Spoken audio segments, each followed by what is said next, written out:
sobre el aparato digestivo y si nos da el tiempo empezamos a ver las patologías esofágicas, ¿no? El aparato digestivo es el conjunto de órganos que tienen como finalidad común el poder proveer al organismo de los nutrientes que necesita para poder desarrollar su actividad, ¿no? Nutrientes que lo obtienen por medio de la alimentación y estos alimentos pasan una serie de procedimientos, de procesos para poder ser integrados a la circulación, ¿no?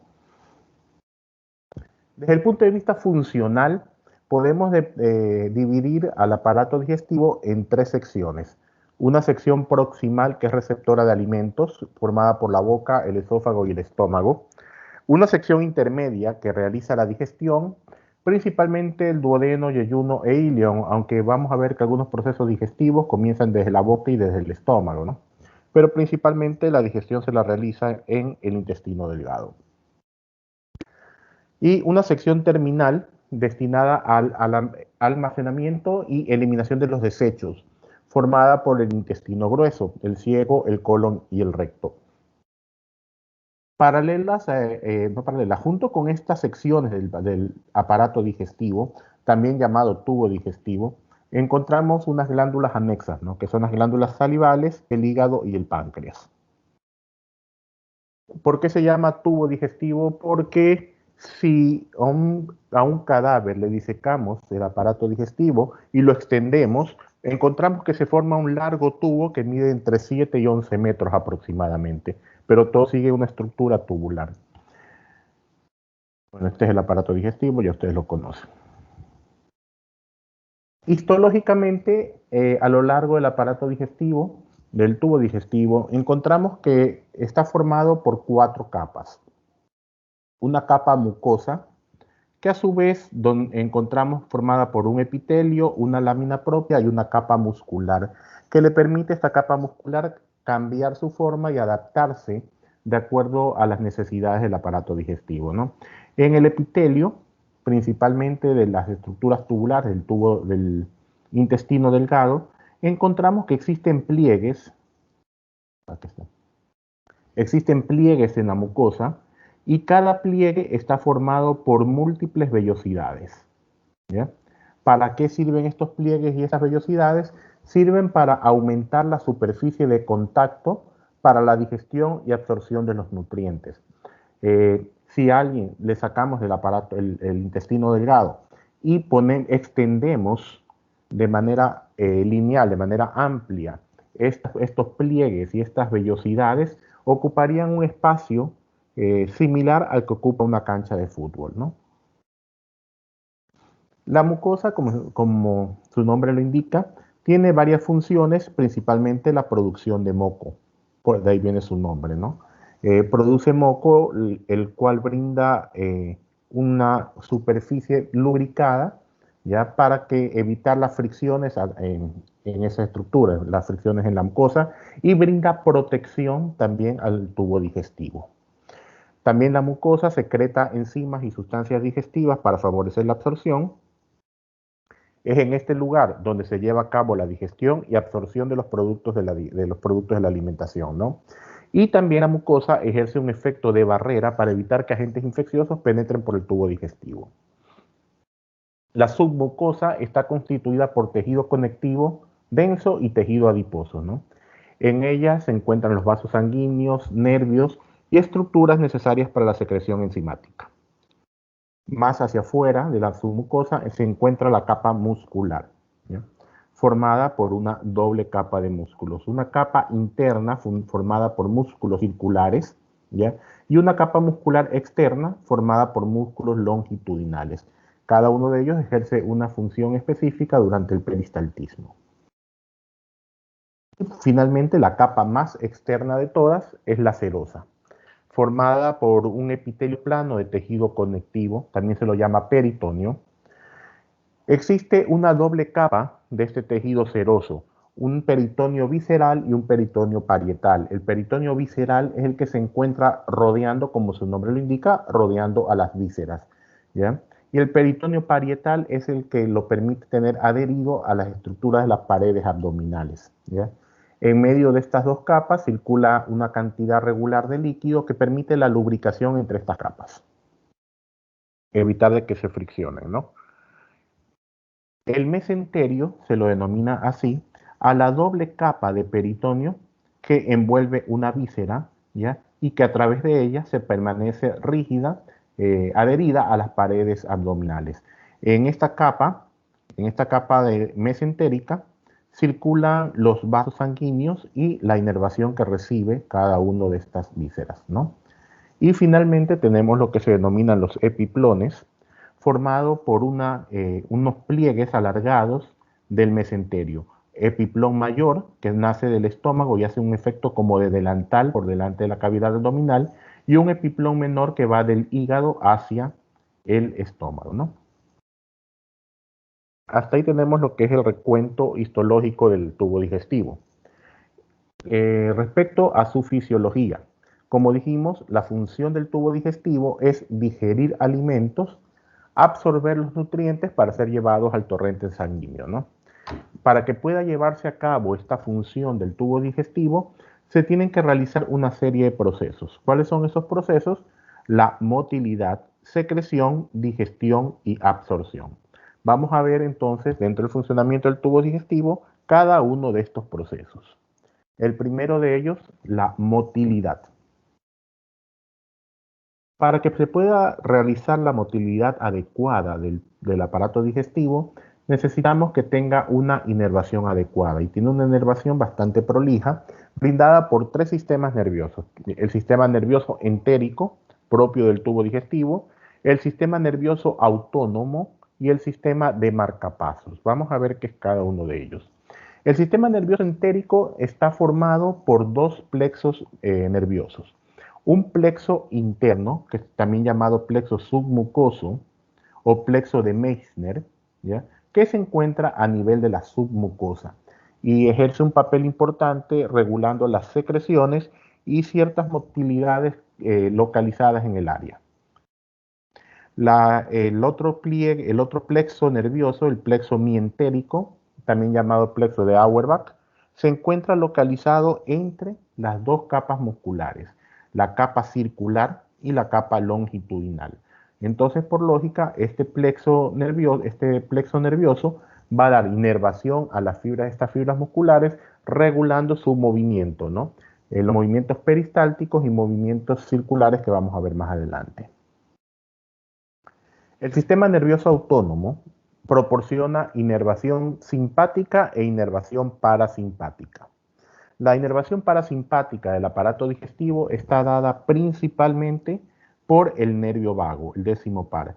Proporciona inervación parasimpática a casi todo el aparato digestivo, excluyendo la porción distal del colon descendente, el colon sigmoides, el recto y el ano, cuya inervación parasimpática está proporcionada por los segmentos finales de la cadena sacra en la médula ósea. Los segmentos sacros, el segundo, el tercero y el cuarto, proporcionan la inervación parasimpática a estos segmentos, en tanto que la inervación simpática la proporciona la cadena de ganglios simpáticos paravertebrales. Ellos proporcionan la inervación simpática. En el aparato digestivo, el sistema parasimpático es estimulante, es decir, promueve la motilidad intestinal, aumenta el peristaltismo y aumenta las secreciones. En tanto que el sistema nervioso simpático es inhibidor. ¿Qué quiere decir esto? Que hace que el movimiento intestinal sea más lento y disminuye la cantidad de secreciones. Y finalmente tenemos lo que se denomina el sistema de marcapasos, formada por una red de células que se encuentran inmersas en el músculo liso, ¿ya? No forman un área de conducción específica, es una red celular que envía ondas lentas hacia estas fibras musculares, ayudando a su motilidad, pero no constituyen un sistema de inervación propiamente, ¿ya? Es una red celular en medio de estas fibras musculares. Entonces, hablando específicamente de la motilidad, nos llevamos el alimento a la boca y formamos un bolo alimenticio. ¿Cómo lo formamos? Promoviendo las secreciones, mezclándolo con las secreciones bucales, con la saliva, se mastica el alimento, ¿ya? Y finalmente, cuando se forma ya el bolo alimenticio, la lengua lo empuja hacia la orofaringe, deglutiendo el alimento. Hasta allí, la motilidad, el proceso de motilidad intestinal es voluntario, porque nosotros voluntariamente masticamos y tragamos. Una vez que pasa la orofaringe, el movimiento intestinal es involuntario. Las fibras musculares circulares forman una contracción, una banda, ¿ya? Con movimientos distales que empujan el bolo en sentido distal del aparato digestivo, ayudados por la contracción de los músculos longitudinales. Este movimiento, ¿ya?, longitudinal en sentido distal, recibe el nombre de peristaltismo, y el peristaltismo es involuntario. El bolo alimenticio desciende por el esófago, llega al esfínter esofágico inferior y entra en el estómago, ¿no? Una vez que llega al estómago, el estómago sirve como reservorio para este bolo alimenticio. El estómago tiene la capacidad de distenderse y contraerse de tal manera que aumenta su capacidad volumétrica. Puede albergar entre 1 y 1,5 litros de este bolo alimenticio, ¿no? Muchos procesos digestivos empiezan con la digestión de las proteínas en el estómago. ¿Qué ocurre en el estómago? Empieza el estómago a hacer unos movimientos de agitación y mezcla de los alimentos, ¿no? Y de esa manera regula el vaciamiento gástrico hacia el duodeno, ¿ya? ¿Para qué realiza estas contracciones? Las realiza para mezclar el bolo alimenticio, dividirlo en porciones pequeñas que puedan pasar al antro gástrico y de ahí hacia el duodeno. Cuando el antro ya capta de que estas porciones no son lo suficientemente pequeñas para pasar hacia el duodeno, produce movimientos de regurgitación que regresan el bolo alimenticio al cuerpo gástrico, reiniciándose los movimientos de agitación y mezclado, ¿no?, hasta que sean suficientes para pasar a través del píloro hacia el duodeno. El píloro es el esfínter que separa el estómago del intestino delgado y cumple varias funciones. En primer lugar, regula el paso de alimentos hacia el duodeno. En segundo lugar, impide el paso de los ácidos del estómago hacia el duodeno. Y en tercer lugar, impide la regurgitación de sales biliares desde el duodeno hacia el estómago. Estos movimientos estomacales que hemos narrado están regulados por los sistemas nerviosos que hemos descrito y por ciertas enzimas como la colecistoquinina y por las incretinas que vimos en clases pasadas cuando hablamos de diabetes, ¿no? Una vez que el bolo alimenticio pasa hacia el duodeno, en el duodeno llega lógicamente al intestino delgado. El intestino delgado es el principal sitio para la digestión y absorción de los alimentos. En el intestino delgado se dan dos tipos de contracciones. En primer lugar, lo que se denomina ondas de segmentación, que están dadas por la capa circular muscular, ¿ya? Son movimientos en sentido proximal y distal con una longitud de aproximadamente entre 1 y 4 centímetros. La finalidad de la realización de estos movimientos de segmentación es mezclar adecuadamente el contenido intestinal. Y los otros movimientos, los movimientos peristálticos, ¿no?, en que se forma una contracción del músculo liso, ¿ya? Y a través de los músculos longitudinales desplaza el contenido intestinal en sentido distal, ¿ok? Esos son los movimientos peristálticos. Cuando ya se realiza toda la digestión y absorción de los alimentos, llegan los residuos al intestino grueso, ¿no?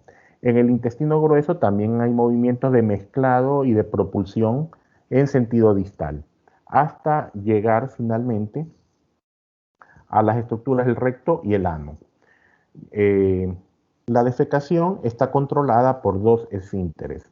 Un esfínter anal interno, ¿ya?, que está formado por engrosamiento de las fibras del músculo liso, ¿ya?, y se caracteriza porque es involuntario y se encuentra dentro del ano.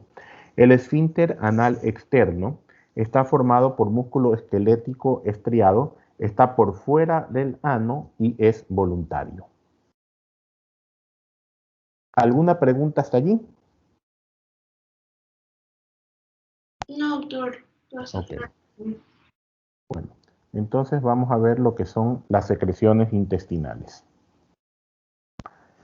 A nivel del aparato gastrointestinal vamos a encontrar que existen dos tipos de secreciones hormonales y secreciones de jugos y enzimas, ¿no?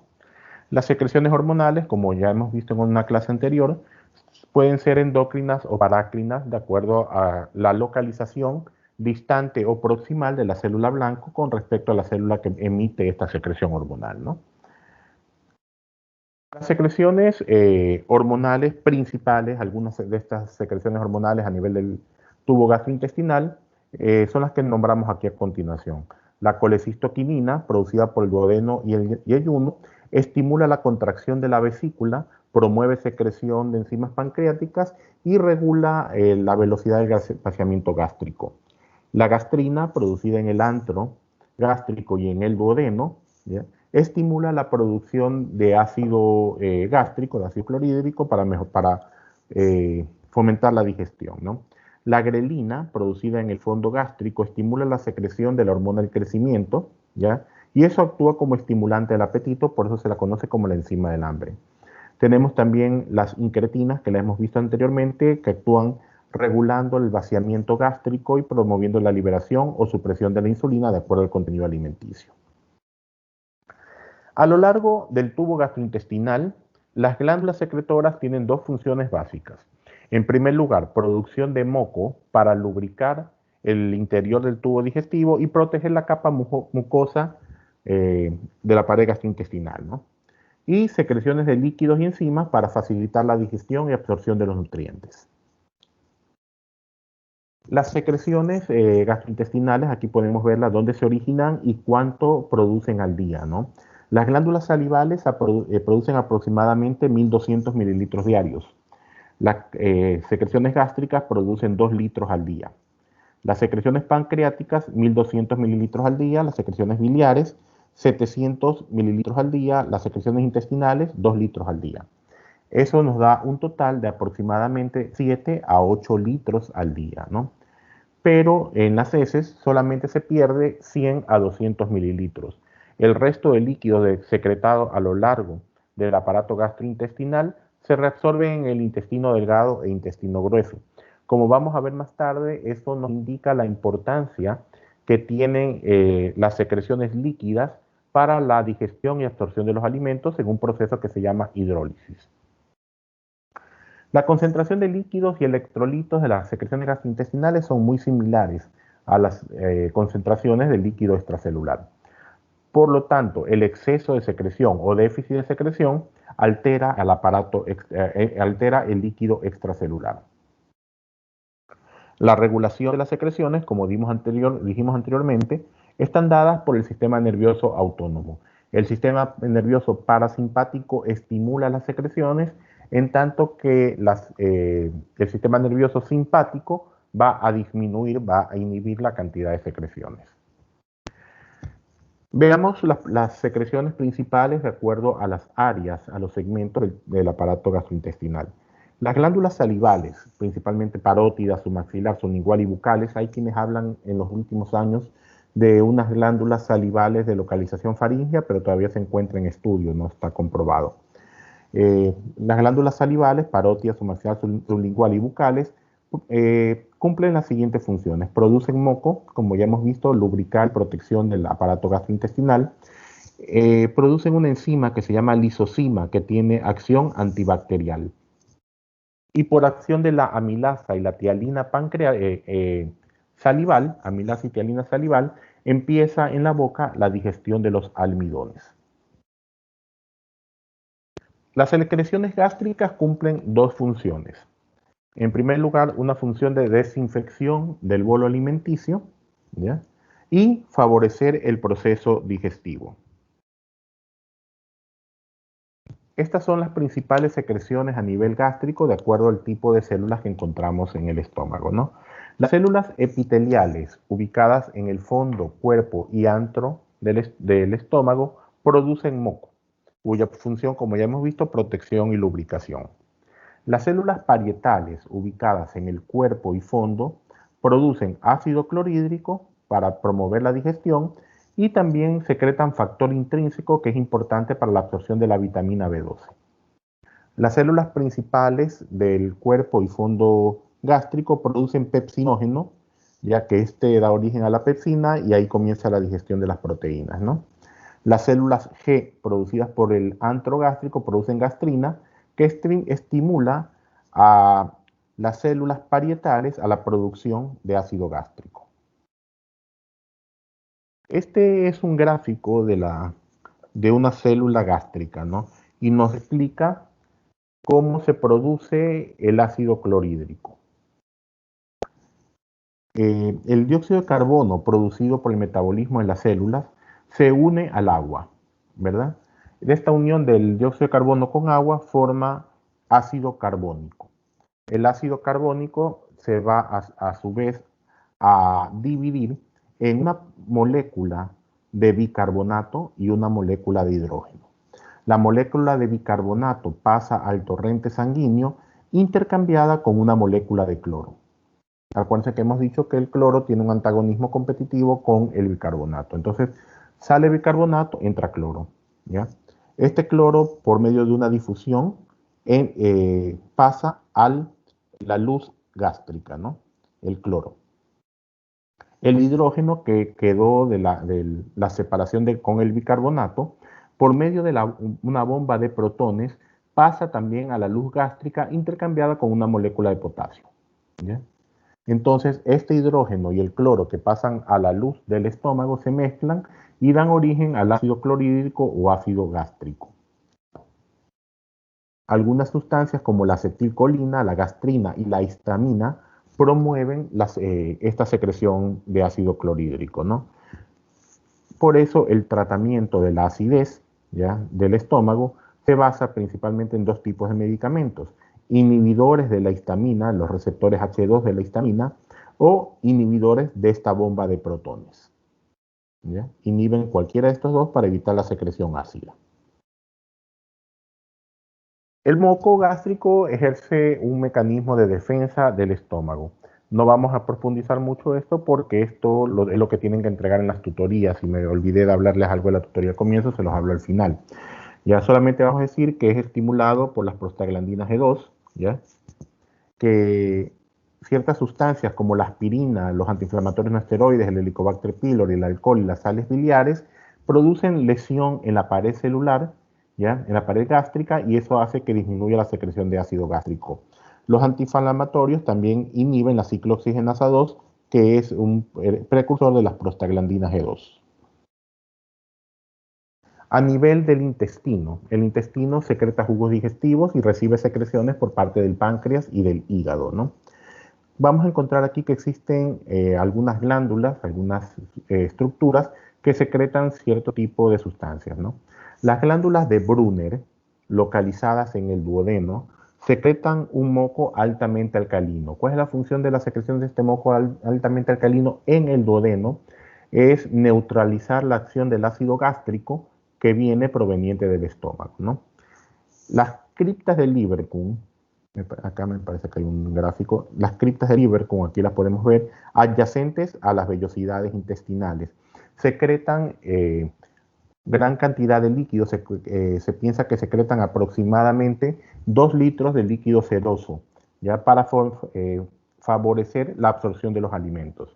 Los enterocitos que se encuentran formando las vellosidades secretan enzimas digestivas como las peptidasas y las polisacaridasas, ¿ya? Y el intestino grueso secreta moco. Doctor, ¿Ok? Ajá.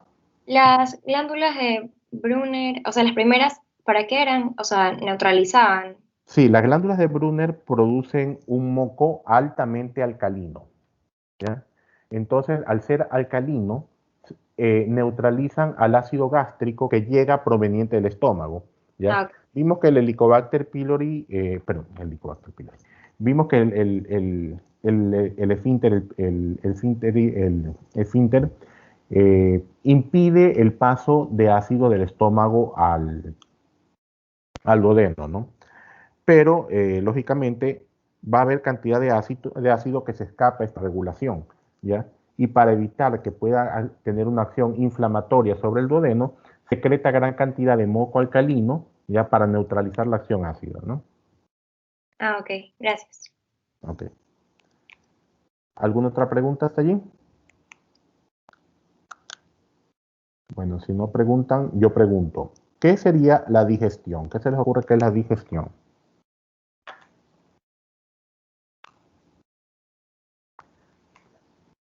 ¿Alguien que Es me como diga que la qué? degradación, volver los fragmentos más chiquitos, como las proteínas en aminoácidos y así.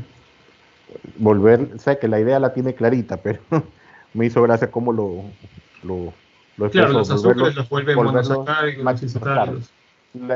La idea está clarita, ¿no? La idea está clara. Eh, Al alimentarnos, probemos sustancias más complejas. La digestión es llevarla a sustancias más simples para que puedan ser absorbidas, ¿no? ¿Ok? ¿Y si eso sería la digestión, qué sería la absorción? El transporte transepitelial. Ok, el transporte transepitelial. ¿Alguien más? ¿Alguien quiere comentar algo más? O Creo sea, que cómo estaba... esas cosas que se degradaron se incluyen finalmente como que a los órganos, cómo van a pasar de lo que se degradó a todo el sistema. Sí, está bien lo que dijeron los dos, ¿no? La absorción es el paso de estos nutrientes que han sido digeridos desde la luz intestinal al medio interno, ¿no? Veamos la definición. Digestión es el proceso de desmantelamiento de los alimentos para obtener sus partes constituyentes, ¿no? Para esto, el organismo se vale de procesos como la hidrólisis, escisión enzimática y emulsificación de grasas. Y la absorción, como dijeron los compañeros Salazar y Pasquewis, es el proceso que consiste en desplazar estos nutrientes ya desde la luz intestinal hacia el medio interno, ¿no? Los nutrientes, carbohidratos, lípidos y proteínas deben de ser degradados a formas más simples para que puedan ser absorbidos. La hidrólisis, la cual se las nombraba hace un momento, es el proceso de degradación de un compuesto usando el agua. ¿Ya? La hidrólisis es la degradación mediante el agua. Podríamos decirlo como disolverlo, ¿no? Se evidencia la importancia del agua en la digestión por los 7 a 8 litros que secreta el tubo digestivo, ¿no? Si bien el proceso de absorción de los carbohidratos y proteínas comienzan tanto en el estómago como en la boca, como vimos anteriormente, la mayor cantidad se va a absorber en el intestino delgado. Doctor, Ajá. disculpe, yo no dije, yo iba a empezar a hablar, pero Marisabel Bodero fue la que respondió. Ah, me pareció que había sido usted, me marcó como que había sido usted aquí. Sí, es que yo Ok. empecé, ella terminó, ella lo dijo, ella dijo la respuesta. Ah, ya. Ok, le agradezco su sinceridad, ¿no?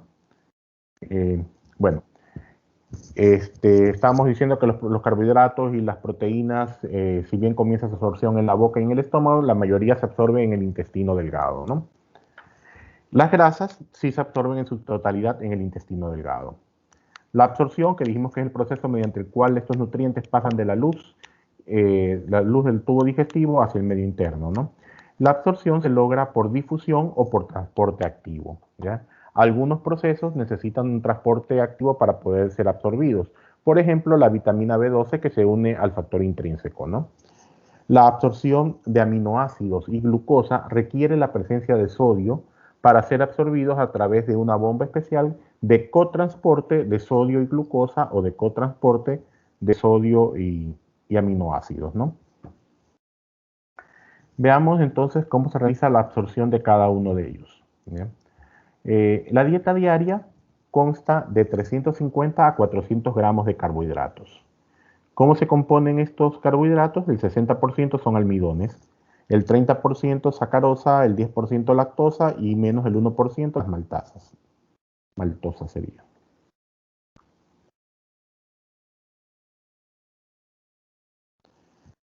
Entonces, tanto la lactosa y la sacarosa son disacáridos, entonces tienen que venir enzimas llamadas disacaridasas para llevarlo a formas más sencillas, más simples, que son los monosacáridos para ser absorbidos.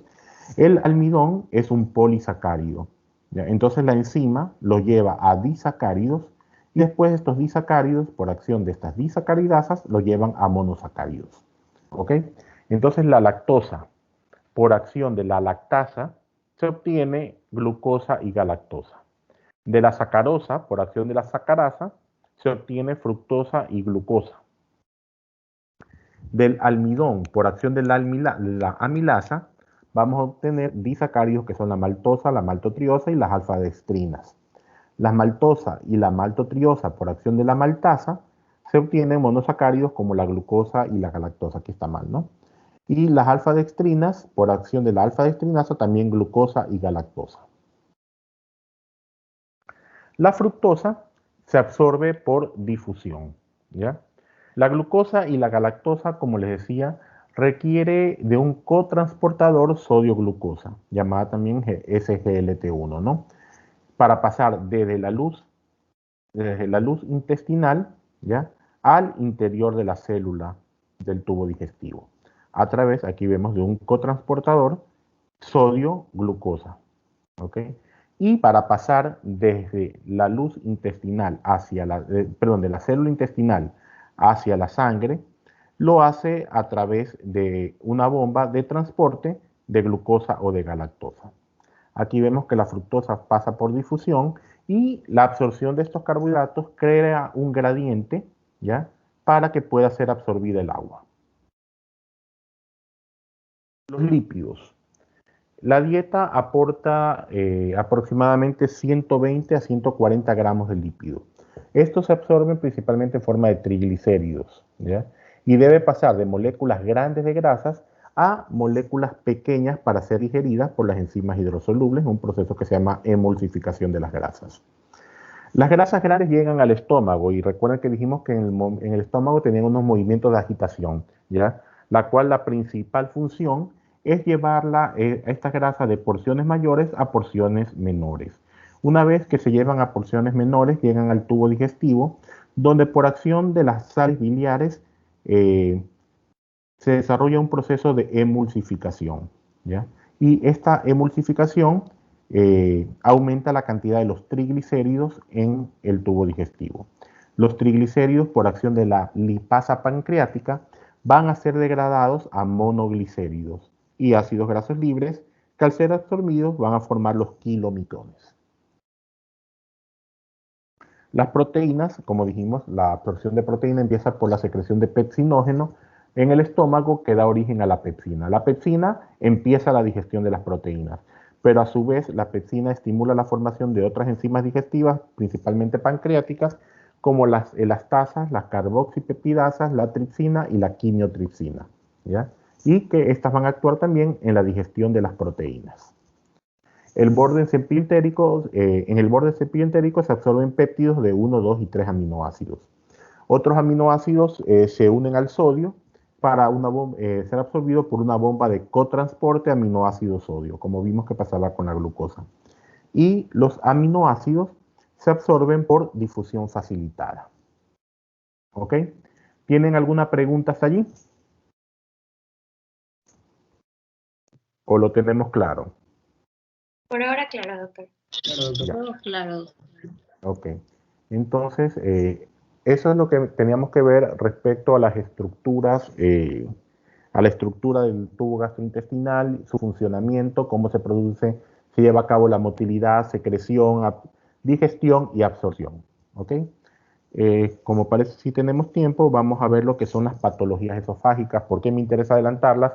Porque en el siguiente capítulo toca ver las alteraciones en función del tubo digestivo y tenemos que ver las patologías esofágicas, patologías gástricas. Bueno, en las gástricas solo vamos a ver la gastroparesia, ¿ya? Porque las enfermedades aciopépticas es lo que van a presentar en las tutorías. Enfermedades del tubo, del intestino delgado, todos los que son enfermedades inflamatorias, colon irritable, diarreas. Entonces es bastante extenso, ¿no? Entonces vamos a adelantar ahorita las patologías esofágicas, pero antes de que se me vaya la idea, les digo, para la próxima semana, la próxima clase, quiero que ya me entreguen un primer borrador de los 2 primeros ítems de la tutoría, ¿no? De lo que tiene que ver con la descripción de la enfermedad acidopéptica y los mecanismos de defensa del organismo contra la enfermedad acidopéptica. Por eso es que solamente no les quise entrar en detalles ahorita, sino solamente hablamos algo del moco gástrico, ¿no? Entonces, yo lo subo a la plataforma a manera de tarea para que ahí puedan cargarla, ¿no?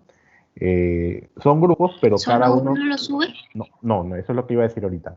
Son grupos, pero tienen que registrarme todos que suben el trabajo. Así diga exactamente lo mismo, ¿ya? Porque hay que registrarle la actividad a cada uno de ustedes, ¿no? Entonces, todos tendrán que subir el trabajo. Igual cuando entregue la tutoría, puede ser que sea en grupo, pero todos tienen que subir individualmente los trabajos, ¿no? Para poder registrar la actividad que están realizando, ¿ok? Entonces yo se los cargo la próxima semana como a manera de tarea para que ahí la puedan subir a la plataforma, ¿no? Bueno, vamos a ver las patologías esofágicas. ¿Qué alteraciones, qué patologías vamos a ver del esófago? En primer lugar, alteraciones congénitas, lo que se llama la acalasia, el reflujo gastroesofágico, la hernia hiatal y algo que se llama el síndrome de Mallory-Weiss. En primer lugar, las alteraciones congénitas. Vemos que las alteraciones congénitas del esófago tienen una incidencia un poco alta.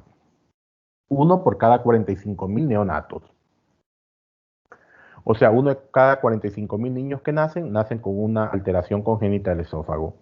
Como estas alteraciones congénitas involucran no solo al esófago, sino también al aparato respiratorio, como las vamos a ver a continuación, ameritan un reconocimiento temprano y que se actúe de manera rápida.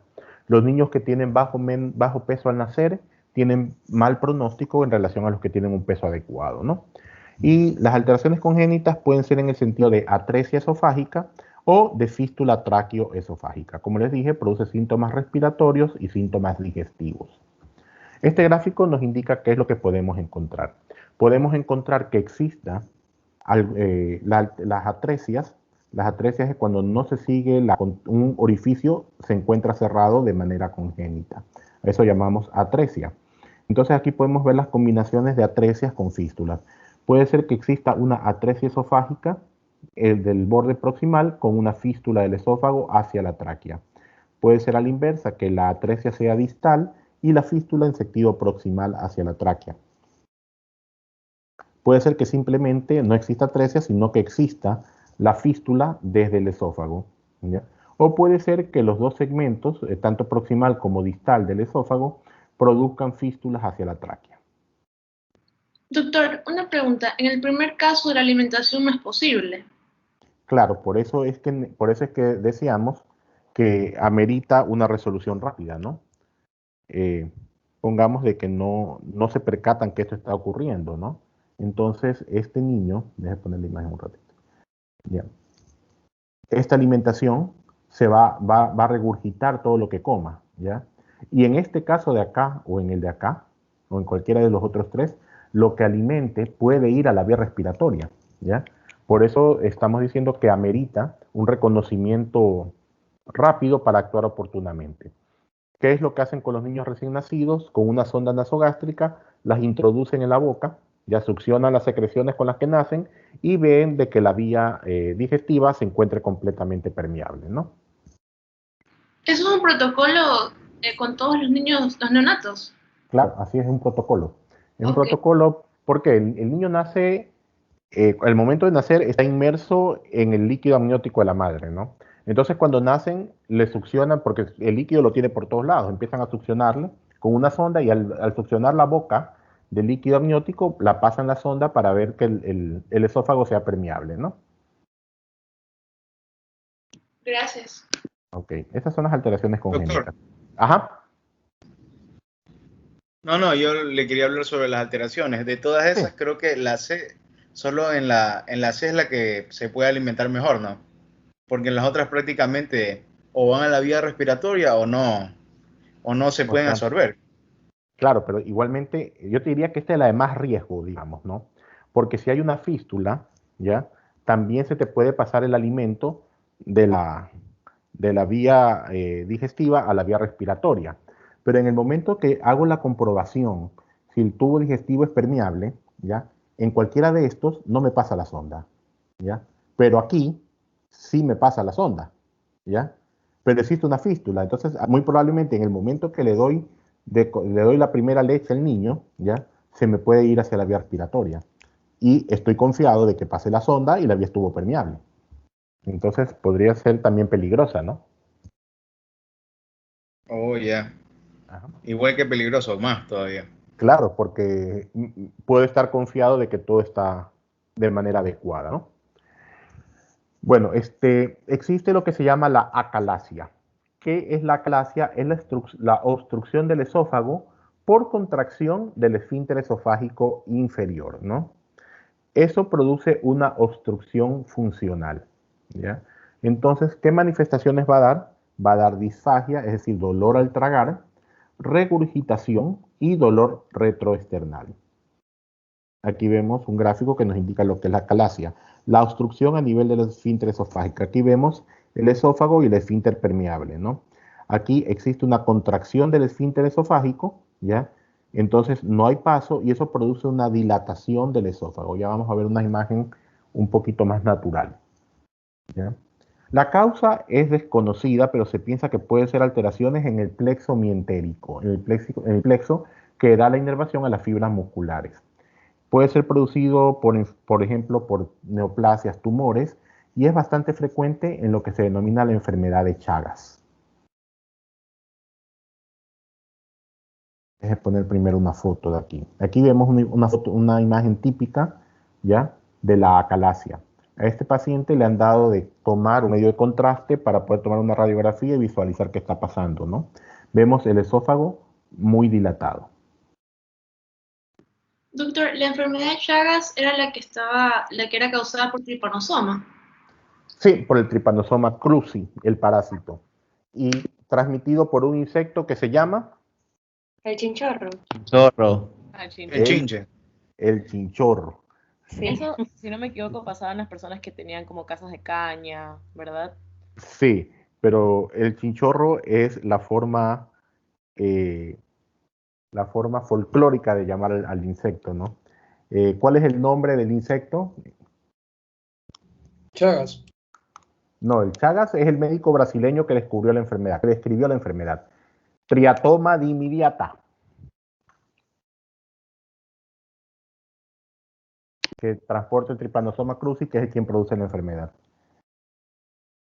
Bueno, ¿qué produce la acalasia? Vimos ahorita una foto bastante elocuente, ¿no? Y de lo que es la acalasia. Si bien la alteración ocurre en el esfínter, ¿ya?, en el esfínter que es muscular, pero la causa no es muscular, sino su causa es neurológica, ¿ya? ¿Qué es lo que ocurre en estos casos, no? Como les decía, como vemos, déjenme poner la gráfica mejor. Vemos aquí está el esfínter. Lógicamente el esfínter, que es músculo, es lo que se encuentra cerrado, pero la causa no es por el músculo. La causa se debe a la inervación que recibe este músculo, ¿ya? Normalmente todos estos esfínteres en el tracto gastrointestinal, ¿ya?, tienen relajaciones intermitentes, ¿ya? O sea, no es que siempre está cerrado, intermitentemente se abre. Ese es por el motivo por el que, por ejemplo, producimos más de 1 litro de saliva y no nos congestionamos con la saliva, porque la intermitencia de este esfínter esofágico permite que pase la saliva hacia el tracto gastrointestinal, ¿no? En la acalasia, esta intermitencia que relaja el esfínter se encuentra alterada, ¿no? Y por ende se altera el peristaltismo esofágico, ¿ya? Entonces, eso va a hacer que el esfínter siempre se encuentre cerrado. Como dijimos, de causa neurológica, no de causa muscular, ¿no? La evolución de esta enfermedad no es de golpe, es lenta, ¿ya? Como vimos en la gráfica, se encuentra el esófago con una gran dilatación y puede complicarse con infecciones, hemorragias, ulceraciones, neumonía por aspiración, ¿ya? Es decir, que el contenido gástrico, esofágico, que no pasa hacia el estómago, puede ser broncoaspirado, ¿ya? Puede ser que la dilatación sea tan grande que puede perforar el esófago y eso puede ser causa de muerte. Vemos aquí un esófago bastante dilatado y este es el signo característico, ¿no? Vemos el esófago bastante dilatado y vemos cómo algo se filtra a través del esófago. Este signo característico de la acalasia se llama signo de la cola del ratón.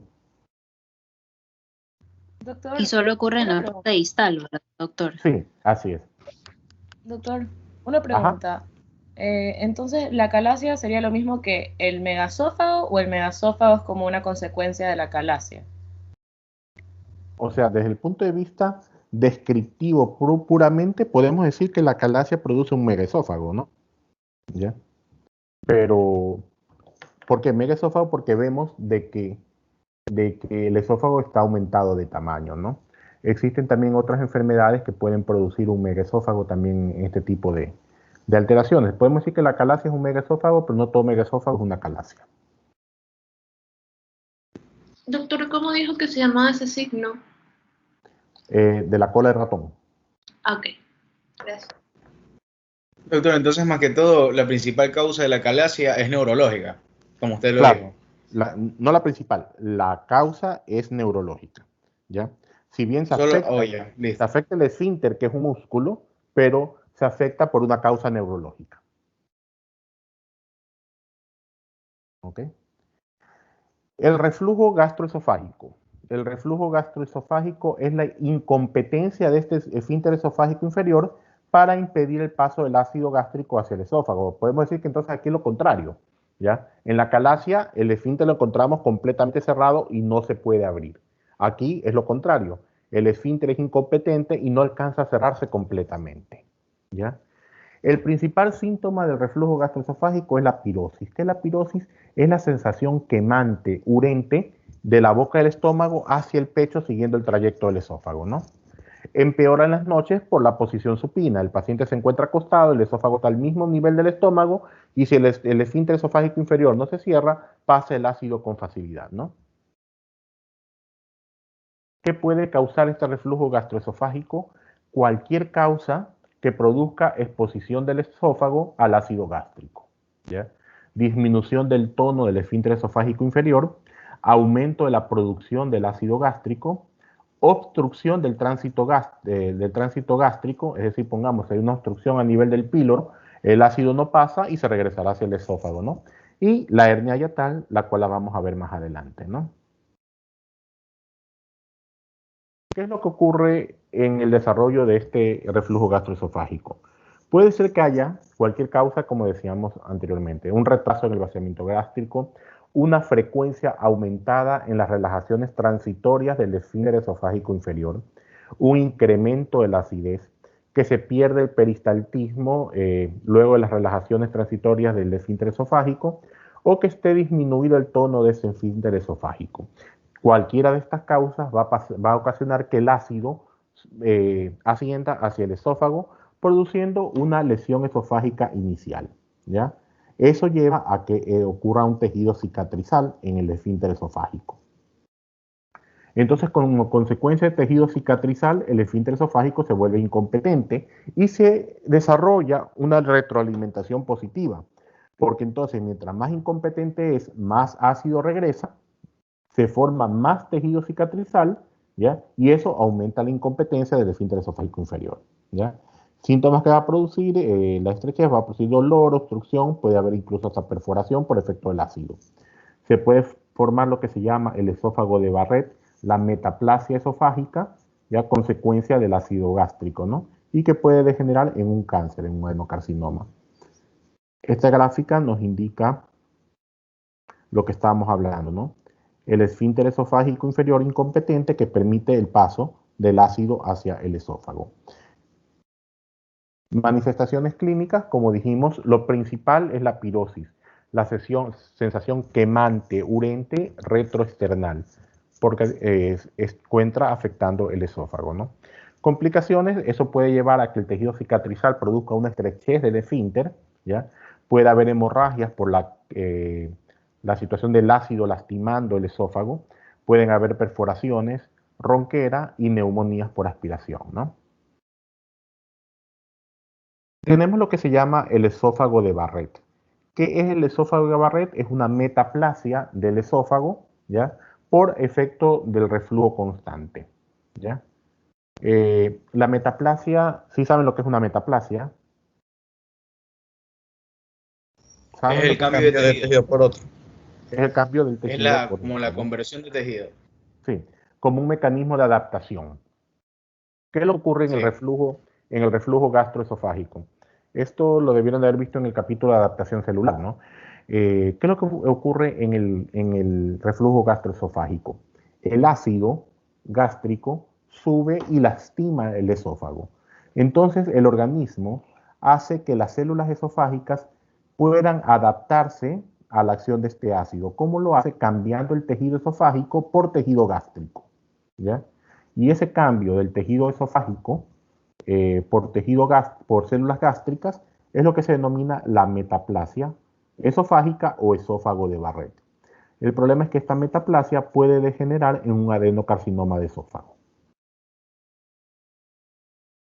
Y la hernia hiatal. Doctor, una pregunta. Ajá.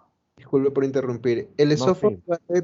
¿cuánto tiempo, digamos, tiene un tiempo más o menos aproximado como para que se dé el adenocarcinoma o puede tardar No, años de no años? tiene un tiempo determinado. Que y no depende tiene- de varios factores, ¿verdad? Claro, depende de varios factores, incluyendo factores genéticos, ¿no? Y no necesariamente toda persona que sufre de reflujo gastroesofágico va a tener un esófago de Barrett, y no toda persona que desarrolla un esófago de Barrett va a tener un adenocarcinoma, ¿ya?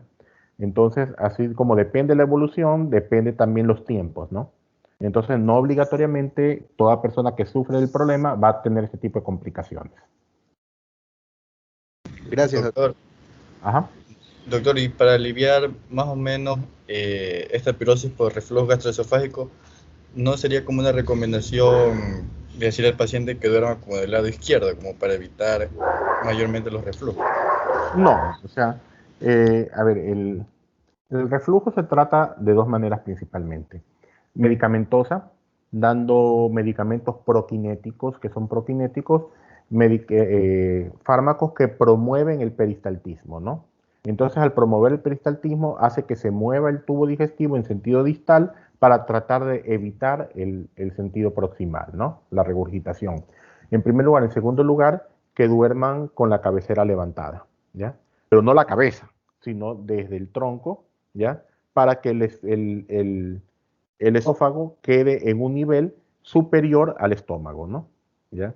De tal manera que por gravedad no pase el ácido hacia el esófago, ¿ya? Entonces, pues se procura que duerman con la cabecera levantada. Esas son las principales medidas que se toman en estos casos, ¿no? Bueno, tenemos la hernia hiatal. ¿Qué es la hernia hiatal? Es la presencia de una porción del estómago por encima del hiato diafragmático, ¿ya? Se produce un desplazamiento que lleva como consecuencia final la presencia del estómago en la cavidad torácica.